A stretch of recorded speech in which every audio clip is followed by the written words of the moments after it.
देखिए, राजस्थान में भारतीय जनता पार्टी मजबूत सरकार बनाने जा रही है। जो जन सैलाब है, जो जनता का जो भाव है, वो पूरी तरह भारतीय जनता पार्टी की तरफ है। भारतीय जनता पार्टी प्रचंड बहुमत के साथ सरकार में आ रही है।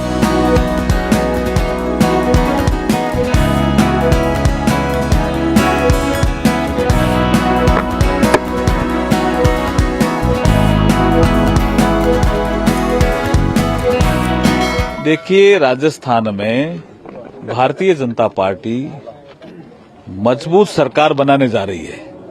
आज मतदान का दिवस है। आपको लग रहा है कि मैं जिस बूथ पे खड़ा हूं, इतनी बड़ी संख्या में महिलाएं हैं। लोकतंत्र की ताकत नजर आ रही है ना, साफ साफ। हर जगह जिस तरह से मतदान लंबे लंबे मतदान केंद्रों में लाइन लगी है, ये क्या संकेत है? ये संकेत है जो चुनाव आयोग ने जो कुछ नवाचार किए हैं, उसका भी असर हमें देखने को मिल रहा है। हम इस अवसर पर भारतीय निर्वाचन आयोग का भी आभार प्रकट करते हैं।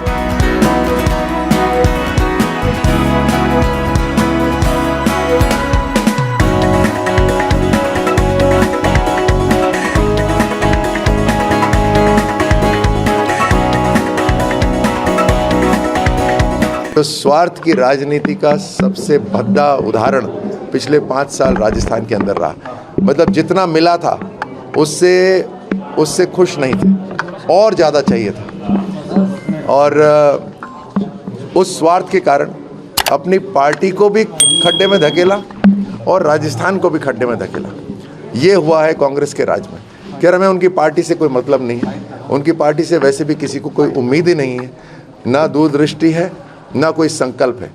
लेकिन हमारा सारी चिंता राजस्थान की जनता के लिए थी, जो 5 साल पिछड़ गई। और ख़ास तौर से युवाओं के लिए 5 साल बहुत बड़े होते हैं। और देश जब आगे बढ़ता है तो उसमें राजस्थान पीछे कैसे रह सकता है। और बिना राजस्थान के देश का जो ताज है वो अगर भद्दा हो जाए तो फिर वो, इसीलिए मुझे लगता है प्रधानमंत्री मोदी जी का इस बार एक डायरेक्ट इन्वॉल्वमेंट राजस्थान के चुनावों के अंदर है कि राजस्थान को हर तरह से आगे लेकर आना है। पिछले 5 साल की भरपाई करनी है। क्या कांग्रेस कह रही है कि अंडर करंट है उनका? हाँ। कांग्रेस को 3 तारीख को पता चल जाएगा। हो सकता है कुछ को करंट भी लग जाए, लेकिन जो जन सैलाब है, जो जनता का जो भाव है, वो पूरी तरह भारतीय जनता पार्टी की तरफ है।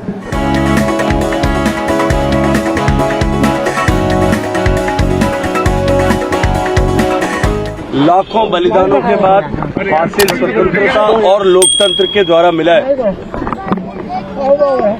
5 साल के लिए हम अपने क्षेत्र का, अपने राज्य का, अपने देश का भविष्य चुनने के लिए, और 5 वर्ष पूर्व जो मतदान हमने किया था,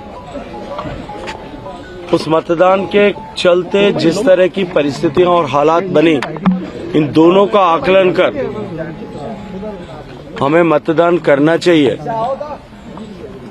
अधिकतम मतदान हो और हम 100% मतदान के स्तर तक पहुंचे, ये लोकतंत्र की परिपक्वता और लोकतंत्र की पवित्रता, शुचिता दोनों का परिचायक है। पिछले आजादी के बाद में पहली बार हुए चुनाव में 35% मतदान से अब 70% से ज्यादा मतदान होने लगा है। लेकिन अभी भी मेरा आग्रह और अनुरोध यही रहेगा कि हम और अधिक इस मतदान प्रतिशत को बढ़ाएं। सरकार के स्तर पर भी इस पर प्रयास हो रहे हैं, लेकिन सभी पॉलिटिकल पार्टियां भी इस स्तर तक प्रयास करती है। मैं सब मीडिया के बंधुओं से भी कहूंगा, क्योंकि मतदान प्रक्रिया अभी प्रारंभ हुई है, लगभग 2 घंटे होने को है। आप सब चैनल्स के माध्यम से भी ये संदेश लोगों तक जाए, ये प्रेरित लोगों को हम सब मिलकर के कर सकें कि अधिकतम मतदान हो। इस बार क्या लगता है, क्या रिवाज बदलेगा इस बार? देखिए, भारतीय जनता पार्टी प्रचंड बहुमत के साथ सरकार में आ रही है। जनता अब की बार मतदान करते समय जो 5 साल तक दुख, तकलीफ, कष्ट सहे, महिलाओं के साथ जो अपमान हुआ, महिलाओं के साथ जो अपराध हुए, उन एक एक अपराध का जैसे बदला ले रहे हो, जिस तरह से राजस्थान में पेपर लीक की घटनाएं हुई, जिस तरह से राजस्थान में अपराध बढ़ा, जिस तरह से राजस्थान में भ्रष्टाचार बढ़ा, इन सब विषयों को संज्ञान में रखते हुए अब की बार राज बदलने के लिए और एक नया इतिहास कायम करने के लिए राजस्थान की जनता मतदान करने वाली है।